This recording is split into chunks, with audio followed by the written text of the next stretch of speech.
Most people spend their entire lives running from failure. They play it safe. They stay comfortable.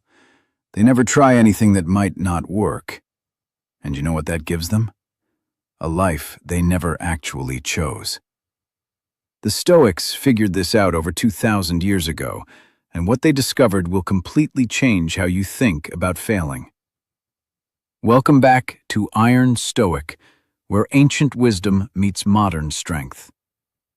Today we're going deep on one of the most misunderstood ideas in Stoic philosophy. Why failure isn't something to fear, it's something to use. Let's get into it. Here's the first thing the Stoics understood that most people don't. Failure is not the opposite of success. It's part of the path to it. Marcus Aurelius, emperor of Rome, the most powerful man in the world at the time, wrote in his private journal, "You have power over your mind, not outside events. Realize this, and you will find strength." He wasn't writing that for motivation posters. He was writing it because he failed, constantly. Military campaigns that went wrong, political enemies he couldn't control, a plague that killed millions and he couldn't stop. And yet, he kept going.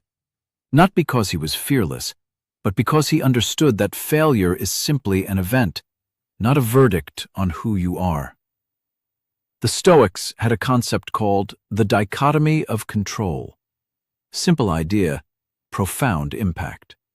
There are things within your control, your effort, your attitude, your choices. And there are things outside your control, the outcome, other people's reactions, luck. Most people obsess over the second category. They fear failure because they're trying to control things they cannot control. The Stoic move? Put all your energy into what you can control, the input, and release your attachment to the output.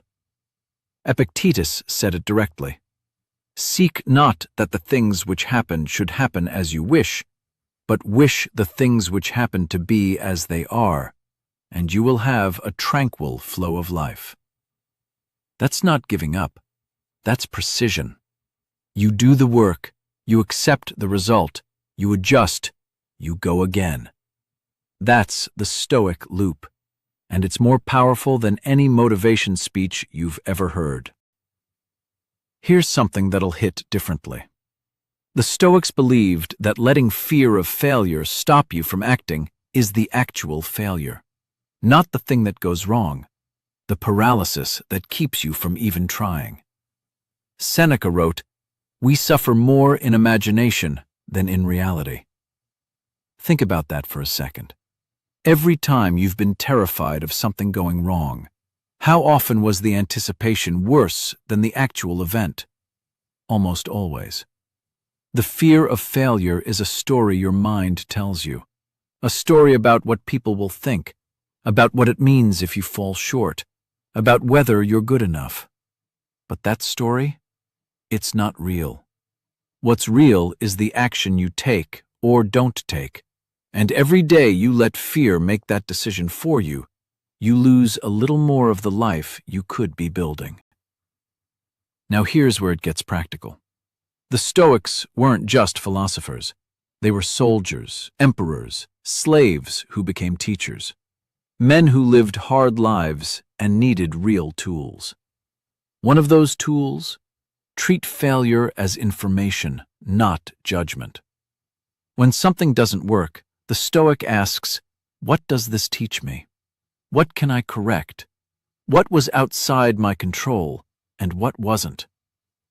This is what modern psychology calls a growth mindset, but the Stoics were doing it before it had a name. Marcus Aurelius had a practice of daily reflection. Every evening, he reviewed what went wrong that day, not to punish himself, but to improve. He called it examining the obstacle. And he wrote something that became one of the most famous lines in Stoic history. The obstacle is the way. Not, the obstacle is in the way. The obstacle is the way. Your failures are not detours. They are the road, the final piece.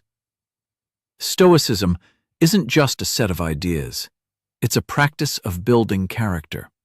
And the character the Stoics valued above almost everything else was this: persistence in the face of adversity. Not blind stubbornness, but deliberate, disciplined forward motion, even when things go wrong. Every time you fail and you keep going, you're not just trying again. You're building an identity. You're becoming someone who doesn't quit. That identity, that iron core, becomes the thing that makes everything else possible. You stop fearing failure because you know deep in your bones that failure cannot break you. It never could. The Stoics knew pain, failure, and loss, but that's what made them strong. So next time fear shows up, remember, fear is the test, and Stoics face it anyway. Comment below. What will you stop letting fear control? Subscribe for more. See you in the next one.